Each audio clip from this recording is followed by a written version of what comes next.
네, 예고 드렸던 대로 오늘부터 일주일에 한 번씩 우리 경제 전문가인 우리 김영한 소장님 모시고 경제 관련된 이야기, 정치까지 좀 같이 넣어서 풀어보려고 합니다. 우리 김영한 고향경제사회연구소 소장님, 더불어민주당 정책위 부의장도 거치셨고 또 경기도 의원이셨잖아요. 네. 경기도의회 정책위원장을 거치셔서 민주당의 정책통 브레인이십니다. 오늘부터 경제에 대한 이야기, 제가 좀 부족하게 했던 이야기들 좀 꽉 채워서 한번 해보려고 하는데요. 일단 우리 저희 오른소리 구독자들에게 인사 잠깐 해주시죠. 안녕하십니까. 우리 김성애 소장을 사랑하는 시청자 여러분 반갑습니다. 열심히 윤석열 정부의 경제 정책을 한번 탈탈 털어보도록 하겠습니다. 예, 그래서 저희 코너 이름이 김영한의 경제 압수수색. 맞습니다. 예, 오늘 털어볼 주제는 뭔가요? 신남방 정책입니다. 그래서 문재인 정부 때 정말 심혈을 기울여서 이 동남아 플러스 인도까지 이 노력해온 성과를 윤석열 정부에서 어떻게 이어가고 있는지 이 결과를 한번 털어보자 이렇게 일단 준비했습니다. 소장님의 기소한 내용은 역성장 유발죄라고 하셨더라고요. 맞습니다. 그럼 지금 신남방 정책이 잘 되다가 좀 안 되고 있는 상황인 겁니까? 많이 안 되고 있습니다. 이따 저 내용들 좀 살펴보겠습니다. 일단 우리 신남방 네. 정책 우리 사건의 배경부터 좀 설명을 해주실까요? 네, 일단 우리나라는 수출로 먹고 사는 나라 아니겠습니까? 그렇죠. 네. 지금 중국이 현재까지 2023년도 현재 5월까지 497억 달러 우리가 수출하고 있습니다. 네. 미국이 455억 달러. 3위가 어디인지 아십니까? 3위 네. 베트남인가요? 베트남입니다. 네네. 요즘 베트남 많이 올라왔어요. 네, 베트남이 사실은 문재인 정부 때 급속 성장하고 성장 규모도 컸습니다. 그래서 205억 달러. 네. 3위입니다. 인도가 7위 72억 달러, 싱가포르이 8위 71억 달러. 다 이게 우리가 추진했던 동남아 지역들입니다. 인도네시아 13위 39억 달러, 필리핀 14위 38.5억 달러. 사실 인도도 그렇고 베트남, 인도네시아 이런 데 인구도 또 엄청 많잖아요. 네, 그러니까 맞습니다. 네. 네, 인도까지 포함하면 동남아가 신남방 쪽으로 한 20억 명 되고요. 그다음에 동남아 GDP가 21년도 기준으로 한 3조 달러가 좀 넘고요. 인도가 3조 4천억 달러 22년 기준으로. 예. 우리나라가 2,160조 정도 하니까요. 거의 4천조씩 GDP를 기록했다고 보면 되고요. 저희가 이제 중국 일변도로 수출 정책을 나가다가 이 뭐 그 전에도 했습니다만 문재인 정부 때 본격적으로 신남방이라는 이름을 붙여서 맞습니다. 약간 새로운 활로를 모색했던 과정이 있는 거죠. 맞습니다. 그래서 미국하고 중국 중심의 수출을 우리가 중국 사드 이후에 된통 한번 당한 적이 있지 않습니까? 네, 그렇죠. 수출이 중단되고 그래서 문재인 정부 동안에 이 리스크를 다변화를 통해서 이제 풀어보자. 그래서 우리가 주도적으로 아세안 10개국과 인도를 포함해서 이 11개국의 수출을 새로운 성장 경제 지도를 이제 그린 거죠. 네. 그렇게 해서 추진했던 문재인 정부 신남방 정책에 좀 실질적인 효과는 있었나요?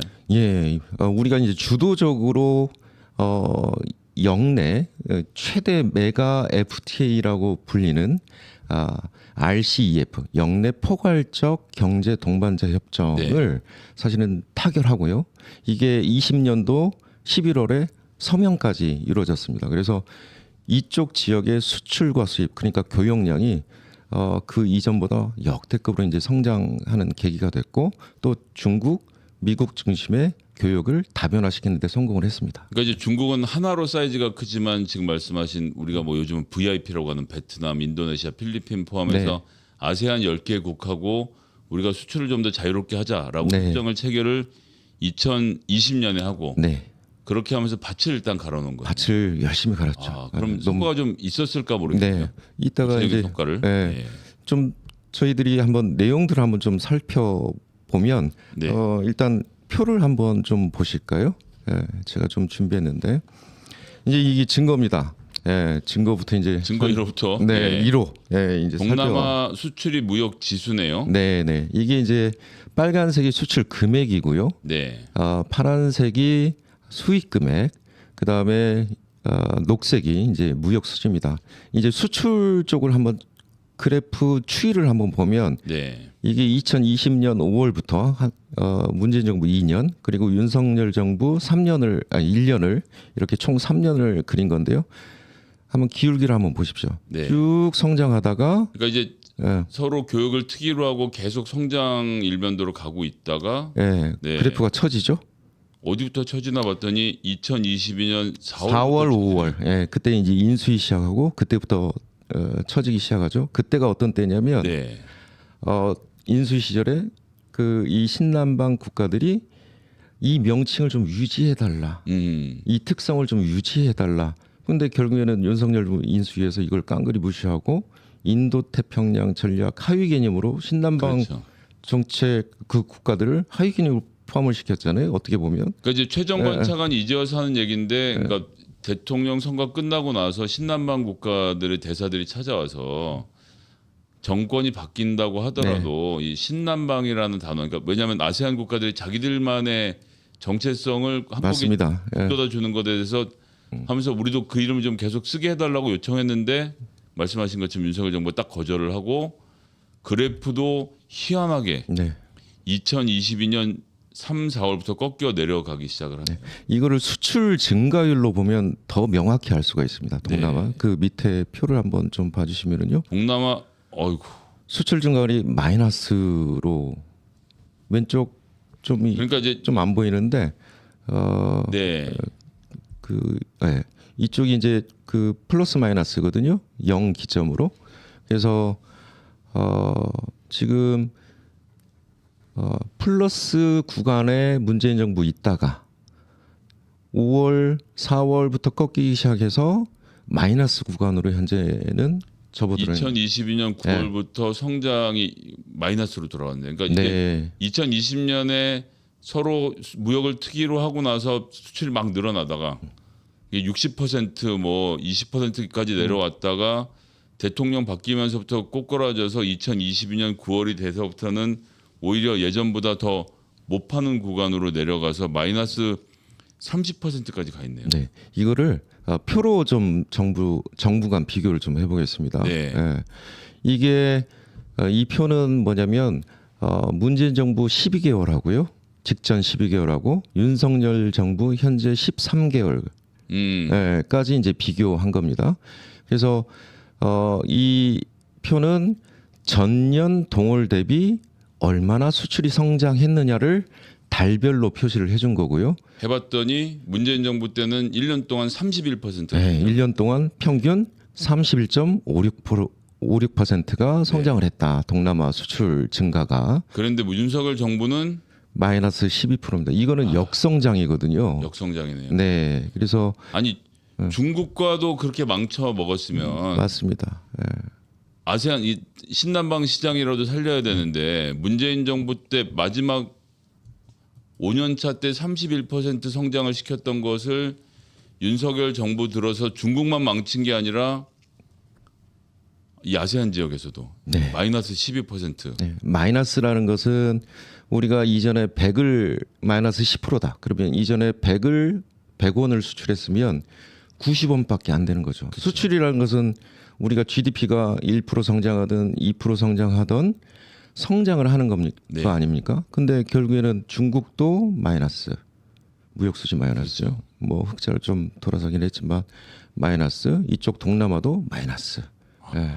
그럼 이러니까 무역 적자가 15개월, 16개월 계속 랠리를 달리는 거군요. 네. 근데 이제 최근에 이제 무역 수지 흑자가 조금 나긴 했는데 네. 사실은 수입이 더 줄어서 흑자가 난 상황이죠. 오히려 물건을 만들 일이 없으니까 원자재 수입이 네, 줄어서. 맞습니다. 일종의 이제 불황형 흑자라고 이제 전문가들은 좀 표현도 하기도 하는데 네. 이후에 이제 상황들을 좀 더 지켜보긴 해야 되겠습니다. 네. 그다음에 이제 증거 2를 이제 각 국가별로 제가 한번 좀 그려봤는데요. 일단 이번 증거는 한국의 베트남 수출입 맞습니다. 실적이네요. 소장님 예. 직접 그리신 그래프인데요. 네, 네, 네. 예. 그래서 어떻게 됩니까 이건 또? 베트남도 한번 보시면 쭉 그래프가 상승 국면으로 계속 진행이 되다가 수출이 금액 기준입니다. 네. 이게 4월, 5월 정점을 찍더니 또 이제 돌아서는 거죠. 너무 노골적으로 2022년 3월 기준으로부터 시작해서 빠지기 시작합니다. 네, 네. 이거를 수출 증가율로 그 밑에 표를 네. 보면 여기도 결국에는 그 이제 기울기가 이제 주로 기울어지면서 꺾이는 순간이 2022년 3월, 3월, 이것도 마찬가지로 4월, 윤석열 5월. 예. 후보가 당선 직후부터 네, 급전직하에서 마이너스 30%까지 지금 네. 2023년에는 수출 증가율이 완전히 꺾여버렸네요. 그래서 표를 한번 다시 보시면 비교가 더 쉽겠습니다. 자, 문재인 정부 때는 1년 동안 22.65%. 우리 베트남이 이제 한 3위 정도 하잖아요. 그렇죠. 우리가 네. 수출 금액 기준으로 여기서 22%라는 것은 엄청난 겁니다. 사실. 그러네요. 예. 그런데 윤석열 정부 때 한번 보시죠. 마이너스 10% 가까이 역성장을 하고 있습니다. 그러니까 이것도 계속 얘기하지만 중국만 준 게 아니라 베트남도 죽었다. 예. 1위 중국 줄고 3위 3위 베트남 줄고. 예. 그다음에 우리가 이제 인도네시아도 잘 살펴봐야 되는데 인도네시아는 사실은 우리가 무역 수지 적자 국가입니다. 왜냐하면 거기 원자재나 네네. 광물이나 그 니켈 매장량이 세계 1위 국가가 인도네시아. 니켈이 인도네시아에 많군요. 예, 예. 그래서 그럼 그 니켈은 어디서 쓰나요? 2차 전지. 2차 우리가 전지. 우리 새로운 성장 동력이 2차 전지에 쓰는 거죠. 그럼 우리나라가 네. 인도네시아에서 많이 수입해 와야 되는 상황인 거죠. 네, 맞습니다. 그래서 투자도 많이 하고 사실 이제 그쪽 광물을 네. 우리가 받아들여야 되는 입장에서 그럼에도 불구하고 우리가 인도네시아에도 수출을 많이 하고 있습니다. 아까 인도네시아가 수출 실적이 우리가 13위 정도 하거든요. 13위 정도. 예, 네. 예, 예. 거기도 그래프를 봤더니 네. 그래프는 이쪽에는 그래도 좀 평이하게 이렇게 움직였어요. 수출 그램을 보면 이걸로는 잘 알 수가 없고요. 그 밑에 표를 한번 네, 보시죠. 그러니까 수출 금액은 평이하고 수입 금액 파란 선도 뭐 하여튼 그렇고. 근데 증가율을 봐야 됩니다. 수출 증가율. 예. 여기도 플러스 구간에 있다가 마이너스 구간으로. 윤석열 정부 들어서고 네. 나서 한 해 정도 지나면서 네. 특히 중국과의 관계도 어려워지고 이러면서 수출 증가율이 확 꺾였네요. 네. 인도네시아는 또 중국의 영향도 많이 받는 맞습니다. 곳이잖아요. 중국에서 가게들도 많고. 중국에서 투자도 많이 해놨고요. 네. 특히 광물 자원들 때문에. 네. 예.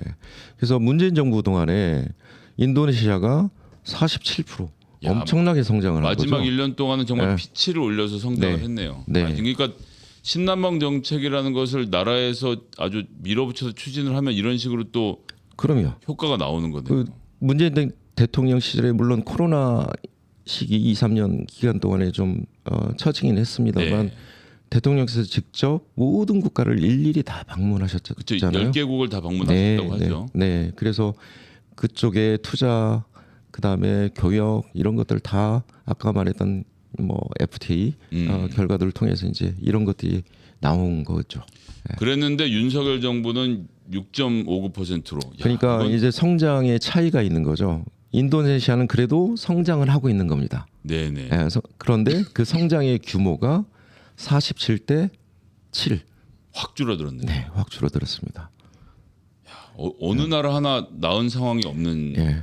필리핀이 이제 14위 증거 4입니다. 네. 필리핀이 14위 정도 우리가 수출하고 있는 국가인데 볼 것도 없이 똑같은 네. 구간에서 2022년 5월 대통령 취임 직후부터 확 꺾어서 내려가기 시작을 하네요. 그러니까 여기서 중요한 거는 문재인 정부 마지막 때 피치를 올리는 기울기가 네. 급하게 이제 올라가는 걸 보실 수 있죠. 수출이 계속 늘어나고 있어요. 증가하는 게 크다는 겁니다. 문재인 정부 마지막 5년 차에 엄청나게 증가를 네. 하다가 그 추세가 결국 못 견디고 5월 달. 윤석열 대통령 취임 직후부터 확 꺾이기 네. 시작하네요. 네. 그래서 수출 증가율을 다시 한번 살펴보면요. 네. 여기도 마이너스입니다. 야. 네. 여기는 지금 그래프 보시면 여기 140%까지 네. 그러니까 네. 100% 성장을 찍었던 달이 있는데 2022년 4월에 네. 그 뒤로부터 급전직하로 꺾이기 시작해서 또 마이너스로 갔네요. 100%라는 건 뭐냐면 역대급으로 성장하는 겁니다. 두 배 그러니까 성장한 거 아니에요? 전년 동월에 1억 달러를 수출했는데 1년 지났더니 2억 달러를 수출하게 되는 거거든요. 그 정도로 성장의 폭이 이제 크게 네. 된 거죠. 그래서 문재인 정부 12개월 평균 보니까 60% 정도 필리핀에서 수출 성장에 마지막 이뤘고요. 5년 차에. 네. 그다음에 윤석열 정부 한번 비교해 보시면 0%입니다. 마이너스 0.51. 그러니까 그대로 이제 오는 거죠. 네. 야, 이거 뭐 말해보나. 네. 그래서 이게 소위 말하는 VIP라고 불리는 제일 중요한 국가인 베트남, 인도네시아, 필리핀 네. 전보다 윤석열 정부 들어서서 네. 곡선이 꺾였다는 것은 야. 네. 근데 이제 그 기사 제가 좀 몇 개 가져왔는데요. 네. 베트남이 사실은 이제 중개무역이라고 하는데 우리나라 기업들이 그쪽에서 투자를 합니다. 네. 공장도 짓고 뭐 삼성전자도 있고 LG도 있고 그래서 여기서 생산을 하고 유럽이나 밖으로 이제 또 수출을 하게 되면 우리 경상수지에 다 들어옵니다. 아, 상품 그렇군요. 수지에 들어옵니다. 네네. 그래서 우리 부품도 이제 베트남에 다 이제 건너가게 되는 거죠. 그걸 기반으로 생산해서 밖으로 또 수출하면 우리 경상수지 흑자에 도움을 주는 거죠. 네. 예.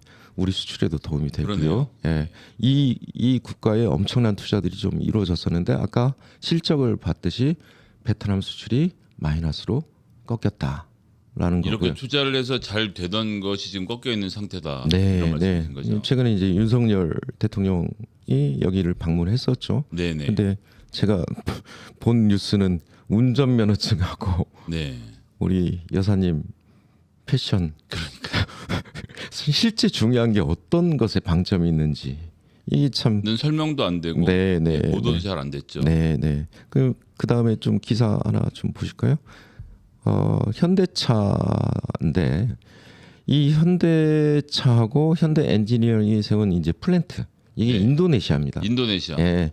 인도네시아는 사실은 우리나라보다는 일본하고 거래가 훨씬 많지 않습니까? 맞습니다. 자동차 그 내수 규모를 보면은요 거의 98%가 일본산 브랜드입니다. 아, 그래서 뭐 시체말로 일본에 있는 일본차 네. 비율보다 인도네시아에 있는 일본차 비율이 높다고 맞습니다. 하더니 98%. 맞습니다. 예, 그래서 문재인 정부 초기 2년 차 때 사실은 첫 번째로 인도네시아와 자동차 대화를 개최합니다. 이게 산업부 보도자료인데요. 아, 네. 예. 이게 이때부터 시작을 해서 자동차 공장이 지어졌고요. 네. 인도네시아에. 2018년부터 네. 그래서 이게 신남방 정책의 이제 초기 1차 회의입니다. 1차 자동차 대화를 열었네요. 네. 네. 그래서 결국에는 자동차 이제 공장이 지어졌고 현재 아이오닉 5 제일 밑에 내리시면 여기 공장입니다.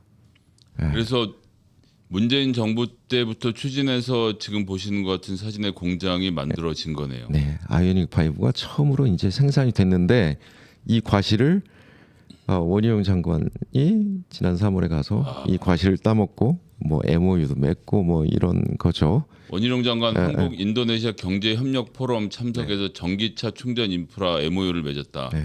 그러니까 이제 내연 기관차는 일본이 완전히 장악을 하고 있는 거고. 네. 근데 일본이 사실 전기차를 잘 못 만드니까 전기차 시장을 인도네시아에 뚫고 들어가기 위해서 문재인 정부가 지난한 노력을 했고. 네, 맞습니다. 이제 사실 이제 원희룡 장관은 사실상 이제 누워서 떡을 드시고 계시는 거네요. 맞습니다. 과실만 따고 계신데 실제 아까 인도네시아 성장 그래프나 표를 봤듯이 네. 역성장을 하고 있는 거 아닙니까?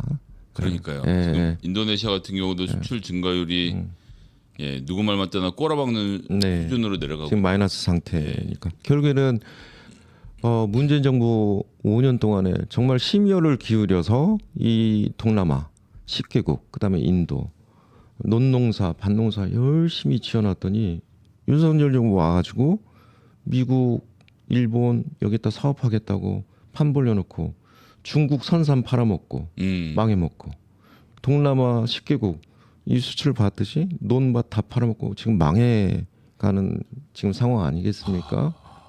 그렇게 되면 사실 중국도 안 되고 아세안 국가도 안 되면 네. 미국에서 팔아서 옛날 같은 흑자를 볼 수 있느냐? 안 되잖아요. 안 되죠. 일본 같은 경우 우리나라가 전통적으로 무역 적자국이고. 왜냐하면 이제 그 산업 구조가 비슷하다 보니까 일본에 붙으면 붙을수록 우리는 무역 적자가 심해지는 거죠. 그래서 그쪽에 이제 화학, 부품, 소재 이쪽이 강하다 보니까 네. 교역을 하면 할수록 일본은 손해 보는 구조입니다. 그래서 어떻게 보면 정책 이 신남방 정책이라는 게 우리나라의 새로운 경제 지도를 그려냈다. 그런데 윤석열 정부 와서 이 논밭을 다 팔아먹고 있는 중이다. 이렇게 해석할 수가 있겠습니다. 죄가 크네요. 네. 보통 죄가 아닙니다 지금. 네. 그래서 그 뭐 제 코너가 이제 압수수색 아닙니까? 예, 압수수색 결과 네, 탈탈 털어보고 조사를 했더니요. 제 입장에서는 좀 요새 후쿠시마 오염수 드시겠다는 분들이 많아요.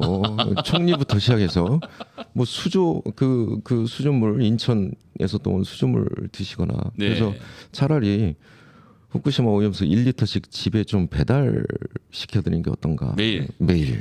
그래서 벌로 좀 드시라. 뭐 드시든 말든 그거는 본인 판단이시고 배달만 우리가 좀 해드리는 게 어떤가? 그래서 본인들은 영광으로 생각할 수 있어서 이게 정확히 그 벌이 되는지는 잘 모르겠습니다만. 네, 그래서 우리 저 시청자 여러분께서도 한번 이 정도 규모면 어느 정도 구형을 해야 될지 어느 정도 벌을 줘야 되는지 또 댓글에 남겨주시면 여러분들 댓글 함께 얘기를 좀 해보도록 하고요. 네. 그러니까 아세안 시장을 살리기 위해서 문재인 대통령이 오랜 기간 동안 노력을 해왔던 것이 지금 보여주시는 정도로 하면 거의 다 망쳐먹는 수준이라서 지금 동남아 수출 증가율 다시 보고 있는데요. 마이너스 30%까지 내려갔으니 이걸 참 방법이 없네요. 우리 JHP님은 무기징역이다. 예. 서동원님은 저랑 같은 의견이신데요. 예. 오염수는 공천수다. 공천수. 오히려 1리터씩 마시면 공천을 더 받을 수 있는 거 아니냐. 네. 더 이상 검찰 출신 정치인에게 경제를 맡겨서는 안 된다. 이창민님 의견도 주셨고요. 예. 최현민님은 무기징역이 아깝다면서 너무 센 걸 부르셔서 읽어드리기가 좀 괴롭습니다. 야. 이거는 결국에는 우리나라 생존의 문제잖아요. 네. 그래서 윤석열 정부 지금 아직도 많이 남아 있습니다. 지금 4년 가까이 남아 있는데 그렇습니다. 난감합니다 정말. 그러네요. 경제가 대한민국 경제가 어떻게 갈지 경제를 공부하는 입장에서도 참 난감하기 이를 데 없습니다. 자, 하여튼 오늘은 아세안 국가들 신남방 정책의 어두운 미래 살펴보니까 더 우울해졌는데 살펴봤고요. 이제 일주일에 한 번씩 매주 수요일에 우리 김영한 소장님 모시고 경제 관련된 이야기 좀 구체적인 데이터와 함께 나눠보는 시간을 가지도록 하겠습니다. 오늘 처음 한번 하셨는데 어떠셨습니까? 매우 유쾌했습니다. 즐거웠습니다. 예, 저도 혼자 할 때보다 또 이렇게 대화를 할 수 있으니까 훨씬 재밌게 했고요. 다음 주 수요일 또 김영한 소장님 모시고 이야기 나누도록 하겠습니다. 감사합니다. 고맙습니다.